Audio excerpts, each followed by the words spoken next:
생각해 보세요. 나도 주위의 모든 사람들을 좋아하지 않습니다. 똑같이 주위의 모든 사람들이 나를 좋아해 주기를 바라는 것도 무리 아닙니까? 나를 싫어하는 사람이 있다면 자연의 이치가 그런가 보다 라면서 허허하고 넘어가면 됩니다. 절대로 어렵게 살아선 안 됩니다. 자충수에 빠지게 되어 있어요. 당신은 그런 여러 변수와는 상관없이 행복해야 할 충분한 이유가 있는 사람입니다. 당신이 행복하면 당신을 싫어하는 사람들조차도 언젠가는 당신을 좋아해 줄 겁니다. 겨울에는 나무에 아무것도 보이지 않아 도저히 잎이 필 것 같지 않지요.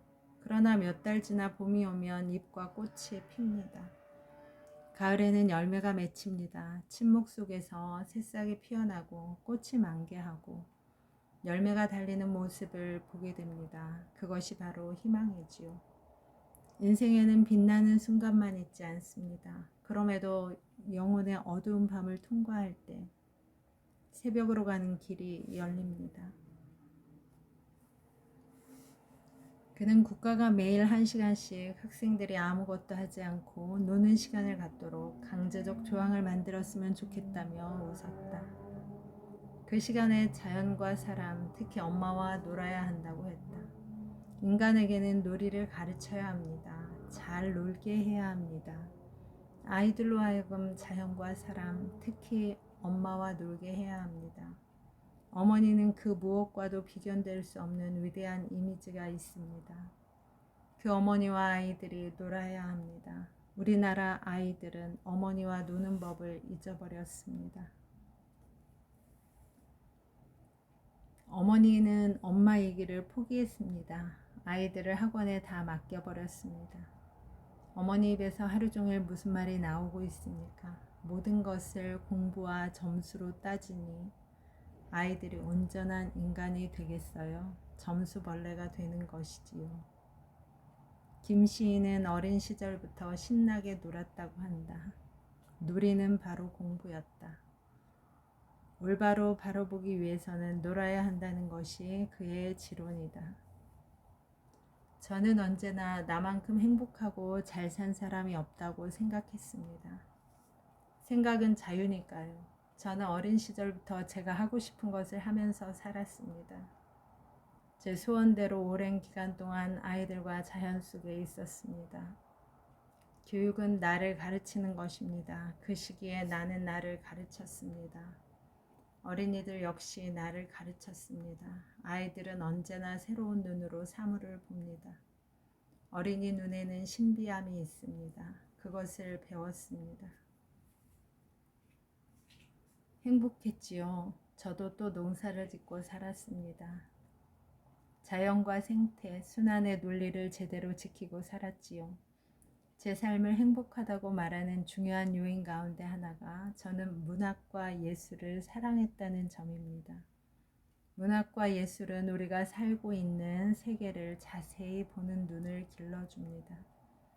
문학은 내가 본 것을 예술적으로 표현할 수 있게 해줬습니다. 저는 시골서 태어나 평생 선생하다가 그만두라고 하면 그만둬야 되겠다고 생각했습니다. 그런 삶도 아름다울 수 있다고 생각했습니다. 그대로 했습니다. 조건은 안 좋았습니다. 폴 발레리가 말했다지요. 바람이 분다, 살아야 한다 라고요. 그 말은 바로 저의 말이었습니다.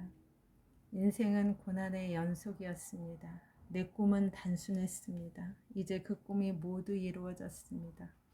정말 좋고 행복합니다. 행복하니까 항상 웃게 됩니다. 저는 지금이 좋습니다. 인생에서 배운 점은 지금을 귀하고 소중하게 가꾸다 보면 내가 생각지도 않은 일들이 온다는 것입니다. 혼자 잘 먹고 잘 살려 하지 말거라. 세상을 가슴에 안고 사는 큰 산 같은 사람이 되거라. 세계를 위해 헌신, 봉사하는 사람이 되기를 소망하거라. 삶은 우연에서 새로운 필연을 만들어내는 과정입니다. 인생의 불행마저 행복으로 역전시키는데 삶의 묘미가 있습니다. 척추 질병으로 13년간이나 병상에 누워 지내던 여인과 어떻게 결혼할 결심을 하셨습니까? 당시 병상의 아야코에게 큰 영향을 끼친 인물이 마에가와 다다시라는 아야코의 어린 시절 친구였습니다. 그때 아야코는 절망 속에서 죽을 결심만을 하고 있었습니다. 다다시는 아야코에게 생의 의미, 희망의 의미를 가르쳐 줬습니다. 아야코는 다다시를 연모했습니다. 그러나 다다시는 어떤 일이 있어도 살아야 한다는 유언을 아야코에게 남기고 이 세상을 떠났습니다.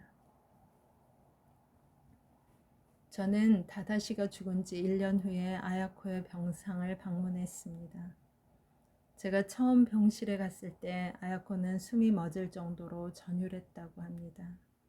저와 다다시가 너무나 닮아서요. 외모뿐 아니라 조용한 말투나 표정, 성실한 크리스천인 점 등 모든 것이 저와 다다시는 비슷했다고 합니다. 아야코는 모든 고통에는 뜻이 있다고 믿었습니다. 고통을 통해서 인간의 진정한 빛을 더 잘 드러낼 수 있다고 생각했어요. 아야코는 언제나 일어나서 빛을 비추라고 말했습니다. 빛을 향하라고요. 빛의 등을 돌리고 있는 동안에는 스스로의 불길한 그림자만을 보지만 빛쪽을 향했을 때 그림자는 사라지고 성스러운 따뜻한 빛만 남는다고 했어요. 그러면서 살아간다는 것은 생명 그 자체를 기뻐하는 것이라고 말했지요. 지금 알고 있는 모든 세계로부터 떠날 것. 원자력 발전소에 다니던 당시 그의 책상 앞에 붙여놓은 글귀다. 아하, 마음속에 먼 북소리가 들린 거군요. 일본의 소설가 무라카미 하루키가 들었다던. 그렇지요. 그 북소리에 벌떡 일어섰습니다. 내 선택이 없이 이루어진 세계를 떠나 내가 선택한 새로운 세계로 가고 싶었습니다. 하여간 무조건 글을 쓰겠다고 마음먹었지요. 인생 너무 어렵게 살지 마세요. 우리 시대 멘토 12인 삶의 지혜를 말하다 중에서. 여러분, 오늘도 좋은 날입니다. 오늘 하루 잘 살아내느라 수고 많았습니다. 힘내세요. 다음에 또 만나요. 감사합니다.